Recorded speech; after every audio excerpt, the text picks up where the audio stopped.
Pope takes a poop and the president too, and the fancy pants banker in his three-piece suit, the big fat general and all of his troops. The truth of the matter is everybody poops.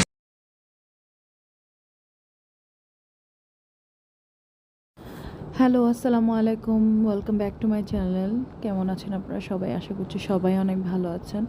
আমরা মোটামুটি ভালো আছি। আমি অনেক দিন gap নিয়ে আবারও আপনাদের সামনে হাজির হয়েছি। এই তো সারাদিন আসলে কোনো কাজ করিনি। আমি সন্ধ্যার পরে রান্নাবান্নার প্রস্তুতি নিয়েছি।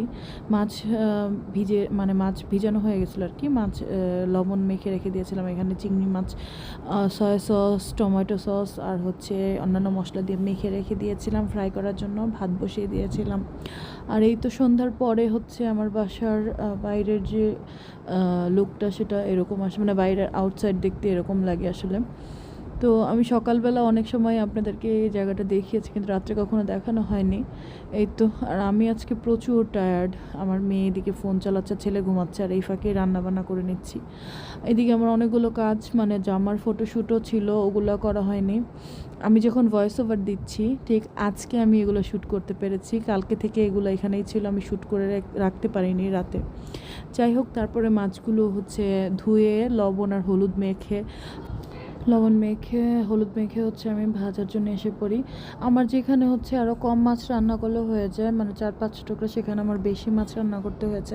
কারণ এবার বাজার থেকে মাছগুলো কাটানোর কারণে, আমি প্রতিবারই বাজার থেকে মাছ কাটাই আনি, বাট এবার এভাবে কাটছে আমার মাছগুলো, মানে একদম ছোট ছোট করে ফেলছে, যার জন্য বেশি করে রান্না করা লাগতেছে। আর বেশি মাছ রান্না করার মানে বেশি একবারে আমি কড়াইতে দেওয়ার কারণে যখন ভাজি তখন আসলে অনেকগুলো মাছ, আমার কয়েকটা মাছ, 2টা মাছ আসলে ভেঙে যায়। বেশি মাছ আর কি একবারে দিয়ে ফেলছিলাম, সেজন্য হয়তো বা। তো এটা আমার বুঝতে পারিনি যে মানে এরকম হবে। আমার কখনোই মাছ ভাঙে না। আমি মাছ কড়াইতে যদি লেগেও যায়, আমি সেটাকে নামিয়ে ঠান্ডা করে তারপর উল্টাই। বাট এবার এইটা করার পরেও আমার মাছগুলো ভেঙে যায়। কাতলা মাছ আসলে অনেক নরম, এটা মানে মানে নরম বলতে নষ্ট নরম না, এভাবে আর কি। নরম মাছ অনেক সফট, রুই মাছের চেয়েও অনেক বেশি সফট থাকে। তো এই কারণে হয়তো আর কি উল্টা দিকে ভেঙে ফেলছি। যাই হোক, তারপরে আমি কড়াই নিয়ে আর কি ওই তেলটাই দিয়ে দিই, মাছ ভাজার যে তেলটা, সেটা দিয়েই আসলে আমি রান্নার জন্য আর কি এই তেলটাই ব্যবহার করি। যাই হোক, রান্না শেখানোর কিছু নেই, কারণ আপনারা সবাই মোটামুটি রান্না জানেন। মোটামুটি না, আমি শিওর আমার চেয়ে অনেক ভালো জানেন।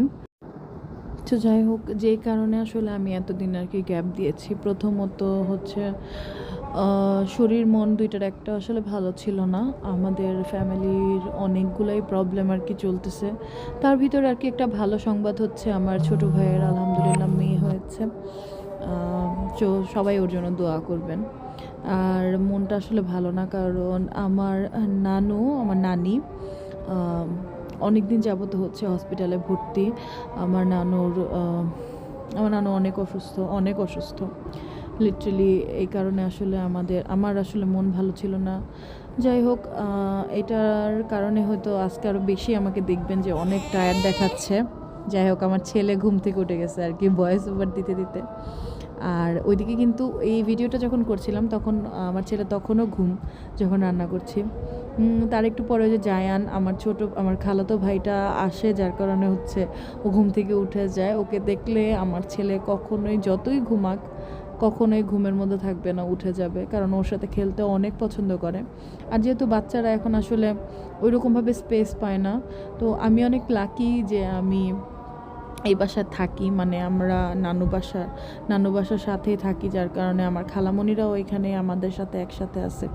যার কারণে কি আমার অনেক মানুষ আসলে, আমার ছেলে মেয়ে দুইজনই আসলে ভরা পরিবারেই থাকে ধরতে গেলে, কারণ অনেক মানুষকে একসাথে পায় এবং ওরা টাইম স্পেন্ড করতে পারে।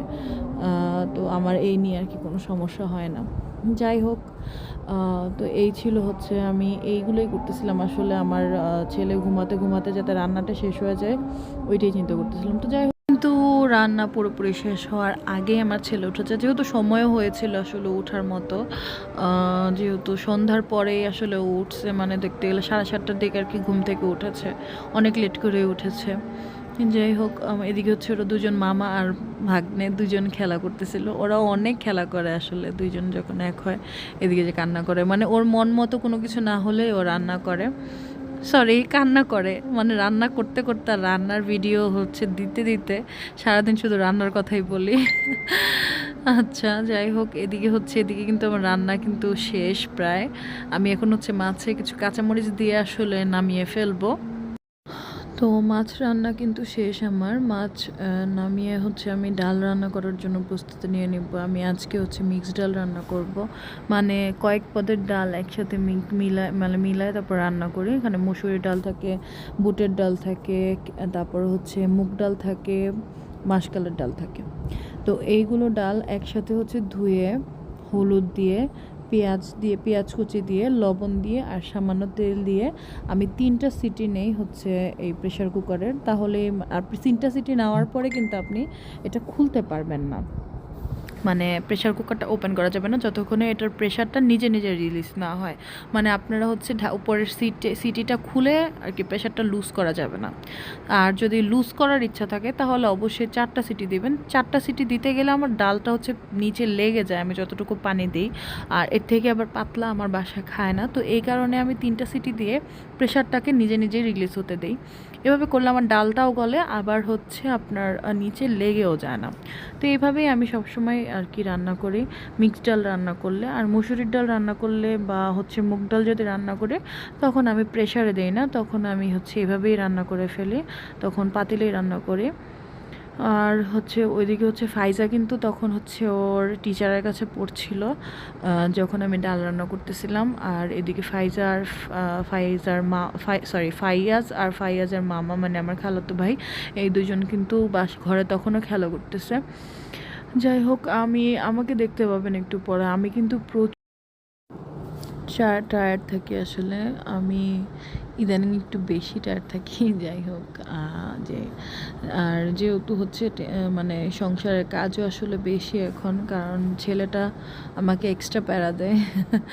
এই দেখেন আমার বিছানার অবস্থা। তো বিছানাটাকে মানে ও ওঠার পরে যে এখন আমি শুধু একটা মোশন দিয়ে আর কি পরিষ্কার করলাম, আর এই যে ও লাভ দিল। মানে বিছানা পরিষ্কার করার পরে আমার বিছানা হোক আর ঘর হোক 5 মিনিটও পরিষ্কার থাকে না, কারণ আমার ছেলে সব সময় হচ্ছে রেডি থাকে কিভাবে আমার বিছানা আর জিনিসপত্র নষ্ট করবে। তো ওরা ঘুম থেকে ওঠার পর আর হচ্ছে ফাইজার টিচার যাওয়ার পর ওদের নাস্তার জন্য আমি প্রস্তুতি নিয়েছি। রাস্তা হচ্ছে একদম সহজ, আমি আলু দিয়ে হচ্ছে ক্রিস্পি একটা ইসের মতো বানাই, ফ্রাইজের মতো, ওইটাই আমি ওদেরকে করে দিব এখন। আর আপনারা বলতে পারবেন যে আমার হাতে যেটা দিয়ে আমি আলু ডলছিলাম ওটাকে কি বলে? তো এখানে হচ্ছে আলুর ভিতরে হচ্ছে দিয়ে দিলাম আমি একটু লবণ, একটু অরিগ্যানো দিয়েছি। এখানে অরিগ্যানোটা হচ্ছে বাজারে কিনতে পাওয়া যায়, যে কোনো সুপার শপে বা মুদি দোকানেও এখন হচ্ছে অরিগ্যানো, বেজিল এগুলো হচ্ছে অ্যাভেলেবেল পাওয়া যায়। আর দিয়ে দিচ্ছি হচ্ছে কর্নফ্লাওয়ার, আর ওইদিকে হচ্ছে এই যে 3 নাম্বার সিটিটা দিয়ে দিচ্ছে আমার। আর এই যে আলু, কর্নফ্লাওয়ার আর হচ্ছে অরিগ্যানো আর লবণ, এগুলো দিয়ে মেখে সুন্দর করে তারপরে এখানে হচ্ছে আমি ফ্রাইজের মতো করে সুন্দর করে শেপ দিয়ে নেব। তো শেপটা আসলে আপনার ইচ্ছা, আপনি চাইলে এটাকে চপের মতো করতে পারেন, বলের মতো গোল করতে পারেন, আবার চাইলে আমার মতো এরকম ফ্রাইজের মতো কেটে নিতে পারেন। যেভাবেই কাটুন না কেন কোনো সমস্যা নেই, জাস্ট হাত দিয়ে একটু করে দেবেন, আর নাহলে আলুটা আসলে ছুটে যায়। হ্যাঁ, হাত দিয়ে একটু মানে বল আকৃতি করলে বা এই ফ্রাইজের মতো করলে আমরা একটু মানে হাত দিয়ে চেপে দিই, ওই জিনিসটা করবেন। তাহলে আর এই যে এরকম ছড়াবে না। তারপর প্রথমগুলো ছড়াই গেছিলো কারণ আমি ভুলে গেছিলাম, পরবর্তীতে আমি আবার ঠিক করে দিয়েছি। তো আমার ছেলে আবার আসছে আমার কাছে, কারণ ও ঘুম থেকে উঠলে কখনোই একা থাকতে চায় না। আর জায়ানও চলে গেছিলো আসলে, জায়ানকেও মানে ফোন দেওয়া হয়েছিল নিচ থেকে আমার খালামণি ঘর থেকে, যে পাঠিয়ে দে, যে পরেরগুলো দেখে না নষ্ট হয়নি, মানে হাত দিয়ে একটু ঘুরে দিছিলাম। তো এই যে আমি নিয়ে যাচ্ছি ফাইজার কাছে, ফাইয়াজ এখানে ফাইজার পড়া মানে টিচার গেছে কিন্তু ওর পড়া শেষ হয় নাই, তো পড়া করতেছিল আর হচ্ছে এখন খাবে 2 ভাই বোন মিলে। আমিও সাথে একটু খাই ওদের সাথে। আর বাবারও আসার সময় হয়ে গিয়েছিল আসলে, সেজন্য আর বেশিক্ষণ আমি ব্লগটাকে কন্টিনিউ করতে পারি নাই, যেহেতু মানে মোটামুটি অনেকক্ষণই হচ্ছে আমি শ্যুট করেছিলাম। আর সারাদিন তো আসলে শ্যুট করা যায় না, সারাদিনের শ্যুটটা আর সারাদিন শ্যুট করলে ওই শ্যুট যতই এডিট করা হোক মোটামুটি আপনার 30 মিনিট বা 40 মিনিটসের ভিডিও চলে আসে, যেটা দেখতে আসলে আমি জানি, আমি ভ্লগিং দেখি রেগুলার, এত বড় ভ্লগ আসলে দেখতেও ভালো লাগে না, আর মানে করতেও ভালো লাগে না। তো যে কোনো একটা মোমেন্টের বা যে কোনো একটা ফেজের ভিডিও বা ব্লগিং যখন করা হয় সেই ব্লগটাই আসলে দেখতে ভালো লাগে, মানুষ পছন্দ করে। তো এদিকে হচ্ছে আমার ছেলের সাথে সব কাজ শেষ করে হচ্ছে আমার ছেলের সাথে একটু টাইম স্পেন্ড করছিলাম। সব কাজ শেষ করেও কিন্তু আমার শেষ হয়নি, কারণ আমি কিন্তু দেখেছিলাম যে কতগুলো শ্রিম্প কিন্তু আমি ম্যারিনেট করে রেখেছিলাম, সেগুলোকে হচ্ছে ব্রেড ক্রাম দিয়ে ভাজবো।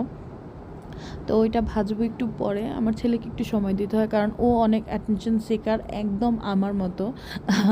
কারণ ও একটু সময়ও একা থাকতে চায় না, মানে কাউকে না কাউকে ওর সাথে লাগবেই। ও একা খেলতে চায় না, একা ফোন দেখতে চায় না, কিছুই ও একা করতে চায় না। জাস্ট একা একা কিছু কাজ আছে যেটা ওর একা একা করতে যেমন ভালো লাগে, যেমন কিছু কাজ আছে, মানে যেমন হচ্ছে পানি দিয়ে হচ্ছে খেলা করা, বা ঘরের মধ্যে পানি ফেলা, ঘর নষ্ট করা, এগুলো একা করতে পছন্দ করে। কিন্তু তাছাড়া সে একা থাকতে একদমই পছন্দ করে না।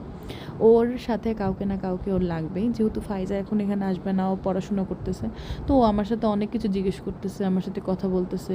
আর এখন তো মোটামুটি একদম ভালো মতোই কথা বলতে পারে।